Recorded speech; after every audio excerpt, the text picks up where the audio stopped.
This is a true story. An American man was exploring a canyon when he accidentally fell off a cliff. During his fall, his right hand became wedged under a boulder, trapping him in a narrow rock crevice. He struggled desperately to break free, but the rock wouldn't budge. Instead, his arm became even more tightly stuck. Enduring intense pain, he attempted to push the boulder with his left hand, but it was useless. He kicked at it, shoved it with his shoulder, and even threw his body against it with full force. Yet the rock remained immovable, as if it were cemented in place. Realizing the severity of his situation, he began shouting for help, but the canyon was completely deserted. To make matters worse, he had no phone and hadn't informed anyone about his trip. With no chance of rescue, he had to find a way to save himself. He checked his supplies: a climbing rope, a watch, a folding knife, and less than half a bottle of water. At that moment, the knife seemed to be his best tool. He started chipping away at the rock, hoping to weaken its structure. But after hours of effort, he had only managed to scrape off a few tiny bits of stone, and his arm was growing numb from exhaustion.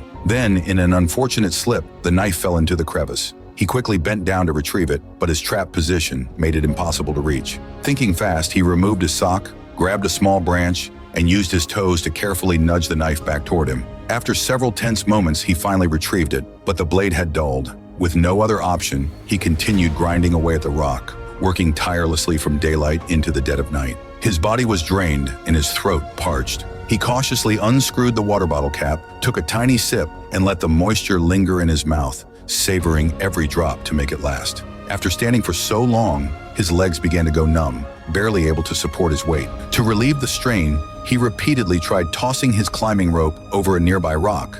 Dozens of attempts later, he finally hooked it onto an outcrop. Tying the other end around his waist, he managed to shift some of his body weight, giving himself a brief moment of relief. Time passed slowly. Before he knew it, sunlight began streaming through the cracks in the canyon walls.